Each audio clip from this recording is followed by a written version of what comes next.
Salam cerdas.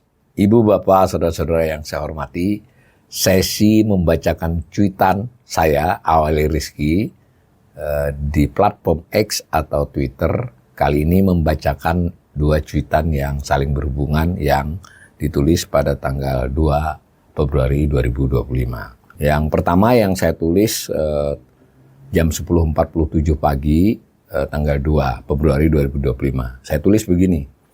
Posisi utang pemerintah per akhir 2024, jadi maksudnya 31 Desember 2024 ya, mencapai 8.801,09 triliun. Saya bulatkan ya, jadi posisi utang pemerintah atau sisa utang pemerintah per 31 Desember itu sebanyak 8.801 triliun pemerintah pusat ini. Nah, nilai sebesar itu bertambah 658 triliun ya, dibanding akhir 2023, di akhir 2023 8.143 ya. Jadi naiknya 658. Nah, kemudian sebagaimana biasanya saya menyertakan grafik ya. Grafik yang kali ini cukup panjang terkait dengan posisi utang tiap akhir tahun. Dari tahun 1996 itu saya tulis. Saya gambar dari 96 sampai 2024. Jadi berapa itu? 28 tahun ya. Nah, itu kan bisa dilihat jadinya berdasarkan, bukan berdasarkan, kita bisa memberi narasi era pemerintahan sesuai dengan data yang kita cantumkan itu. Dari mana saya dapat data itu? Ya datanya secara umum Kementerian Keuangan. Tetapi saya mencek silang dari data Bank Indonesia, karena Bank Indonesia itu punya data-data yang dia menurut informasi di keterangannya juga mengolah dari data Kementerian Keuangan dan BPS. Jadi ini bisa dicek silang. Nah, menariknya untuk data posisi akhir tahun 2024 ini Kementerian Keuangan belum merilis, Bank Indonesia duluan. Hanya karena dia di dalam sebuah dokumen yang agak Excel, file Excel panjang dan tidak ada jumpa persnya, ya informasi ini belum beredar. Karena itu mudah-mudahan cuitan saya ini bisa membuat ini menjadi bahan pembicaraan. Menarik ya, karena ternyata nilainya 8.801 triliun. Ya, bertambah 658 triliun. Nah, kemudian kalau dilihat, dianggap era Pak Jokowi itu dari 2014 kan dilantik beliau Oktober. Jadi datanya kita bisa melihat akhir 2014, 31 Desember sampai dengan 31 Desember 2024. Meskipun kalau mau presisi Oktober dengan Oktober ya akhir, tapi ini kita karena data yang mudah dianalisis ini yang akhir tahun. Itu berarti tambahannya selama era Pak Jokowi itu 6.129 triliun. Nanti silahkan dicermati di grafik saya itu.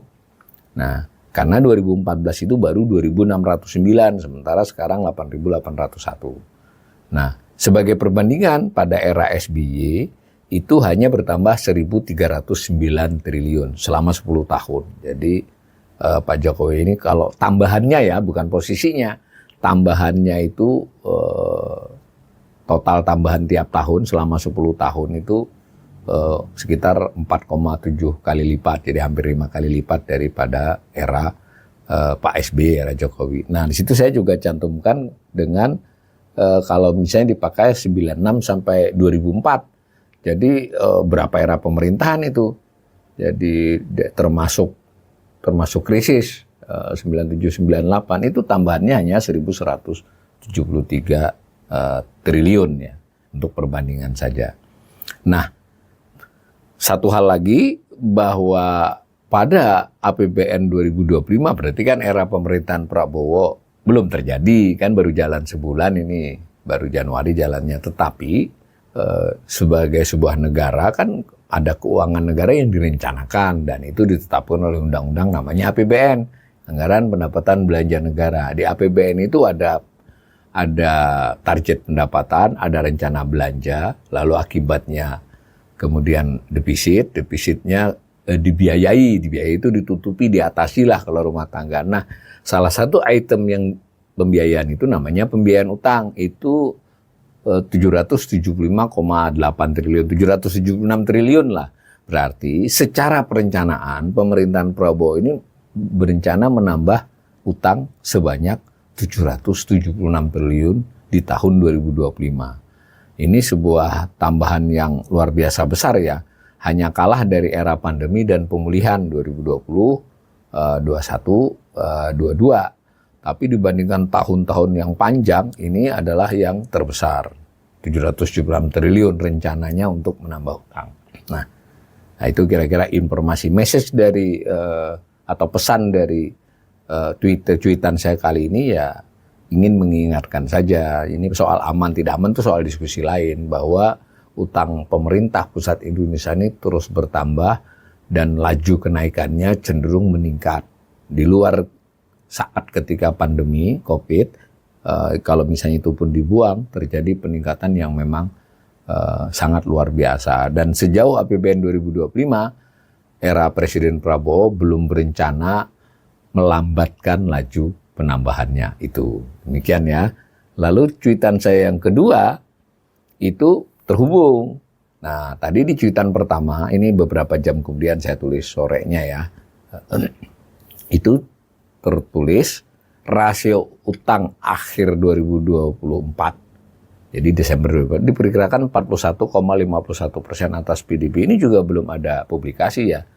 Dan kalau ibu bapak saudara-saudara melihat di mesin pencarian tentang pernyataan-pernyataan Menteri Keuangan dan pihak terkait lah, itu umumnya masih selalu mengatakan rasio PDB kita kisaran 39%. Bahkan tidak ada yang menyatakan 40%. Nah itu sementara dari data sementara ini sudah mencapai 41,51%. Jadi ini menurut saya informasi yang agak di luar dugaan, tapi kita memang akan menunggu angka finalnya. Nah, dari mana saya bisa menghitung 41,51% itu? Karena itu perhitungan saya. Nah, tadi dari posisi utang pemerintah yang 8.801 triliun, kan yang namanya rasio utang atas PDB itu utangnya dulu sebagai pembilang. Nah, dari mana saya dapat posisi utang pemerintah? Dari data yang dilansir oleh Bank Indonesia di dalam Statistik Sistem Keuangan Indonesia. Pemerintah di APBN kita yang ketika jumpa pers tanggal 6 Januari lalu, 6 Januari lalu tidak mau bicara. Biasanya di dokumen APBN kita itu ada posisi utang. Tapi karena waktu rilis masih bersifat lisan itu nggak ada. Dan sampai sekarang dokumen APBN kita edisi Januari 2025 itu belum diunggah ya. Ini agak di luar kebiasaan. Biasanya rilis 2-3 hari kemudian ada dokumen resminya di dalam laman Kementerian Keuangan. Kali ini sampai saat ini sudah hampir sebulan belum ada. Nah, tetapi ternyata Bank Indonesia ada merilis data keuangan, jadi di tabelnya yang sekitar 20 file, bukan 20 file ya, 20 sheet itu file itu sebenarnya tidak hanya tentang pemerintah, ada tentang perbankan, ada tentang macam-macam. Nah, salah satu sheet-nya itu adalah tentang utang pemerintah dari 26 sheet ya, 26 lembar Excel itu. Nah, saya lihat di situ 8.801. Biasanya info Bank Indonesia itu nyaris tidak berbeda dengan informasi dari pemerintah, karena si Bank Indonesia itu sumbernya pasti dari Kementerian Keuangan. Nah, menariknya Kementerian Keuangan ini belum melansir. Nah, kita garis bawahi ya, utangnya 8.801. Nah, untuk mendapatkan rasio kan kita harus tahu nilai PDB-nya. Sama, nilai PDB ini belum ada. Karena nanti akan diumumkan oleh BPS beberapa hari ke depan ya, tanggal 5 kalau saya tidak salah. Itu baru akan ada informasi real tentang produk domestik bruto. Lah kok saya menaruh 41,51%, tidak ada nilai PDB-nya. Nah, saya mengacu pada rilis Kementerian Keuangan ketika menyampaikan realisasi sementara APBN, meskipun nggak ada soal utang di situ, kan disebut di situ pendapatan sekian, belanja sekian, lalu defisit itu sebanyak 507,8 triliun. Silahkan dicari di mesin pencarian, itu yang dinyatakan. Nah, dikatakan pula defisit 507,8 itu adalah 2,29% dari PDB, rasionya begitu. Nah, dengan demikian sebetulnya pemerintah juga baru mengestimasi karena PDB-nya kan belum selesai setahun. Biasanya estimasinya pemerintah dalam hal ini Kementerian Keuangan itu adalah estimasi berdasarkan data yang sudah 9 bulan disetahunkan. Jadi belum tentu persis nanti realisasinya. Nah, ya tinggal dibuat saja rumus matematika sederhana. 100 dibagi 2,29 dikali 507,80. Nanti dapat angka PDB kan. Nah, angka PDB-nya setelah saya hitung berdasarkan informasi pemerintah itu 21.175 triliun. Saya ulangi ya. Dari data informasi bahwa 507,80 triliun itu adalah 2,29% dari PDB, maka PDB-nya adalah 21.175 triliun. Nanti pastinya bagaimana kita nunggu BPS. Biasanya dari sini bisa jadi 21.200, 21.225 atau memang benar segitu. Tapi saya kan mengikuti asumsi pemerintah saja. Nah, dapat tadi angka 8.801 dibagi dengan 21.175, keluar angka 0,4151, berarti kan 41,51%. Nah, gitu ya cara saya menghitung. Nah, lalu saya gambar di grafik bagaimana dengan tahun-tahun sebelumnya. Nah, grafik saya mulai dari tahun 1996, sama dengan cuitan yang pertama tadi. Tapi ini khusus rasio utang atas PDB, yang selalu menjadi argumen pemerintah bahwa keadaannya baik-baik saja. Nah, ternyata kalau dari gambar grafik itu sudah jelas ya, selama era dulu waktu krisis itu memang melompatkan rasio ya. Jadi rasio itu di tahun 96 itu 97 baru 37,82%, 92%, bahkan masih 24,27% di 96, 2 tahun. Nah, pada tahun 97 sudah naik menjadi 37,92, sudah krisis sudah itu, tapi belum memuncak. Nah, 98 61,74% ya. Jadi pada saat krisis itu 61,74%. Karena itu saya berulang kali mengatakan kalau memang 60% itu adalah batas aman, dulu itu ya setahun sebelumnya belum jauh banget dari 60. Betul bahwa batas 60% itu adalah batas menurut undang-undang. Nggak bisa ditafsirkan batas aman menurut saya. Nah, kemudian melompat tuh sampai 80-an% ya di 2000, 2001. Nah, terus setelah itu turun. Nah, era SBY itu mewarisi 56,60% pada tahun 2004. Nah, selama 2 periode pemerintahannya ini tiap tahun turun rasionya. Sehingga pada tahun 2014 itu hanya 24,68%.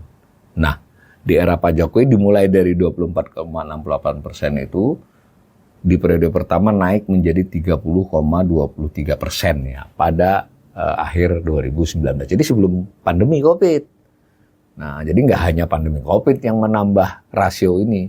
Nah, terus perlahan-lahan meningkat ya sampai tahun 2024 ini, yang untuk perhitungan sementara adalah 41,51%. Jadi menurut saya ini sebetulnya sinyal bahwa utang pemerintah harus dikelola lebih berhati-hati dibandingkan waktu yang sudah-sudah. Padahal tadi dari cuitan saya yang pertama, pemerintahan Prabowo masih berencana menambah 776 triliun di 2025. Dan itu adalah tambahan utang setahun yang jauh lebih besar dari biasanya, kecuali pada saat pandemi dan pemulihan ya. Daripada tahun-tahun normal ini termasuk yang besar. Ya, kita akan menunggu nanti apakah penghematan belanja yang sedang dikedepankan ini adalah justru untuk mengurangi defisit, bukan lalu dipindahkan semua. Kalau mengurangi defisit berarti mengurangi penambahan utang, tapi kita masih tunggu.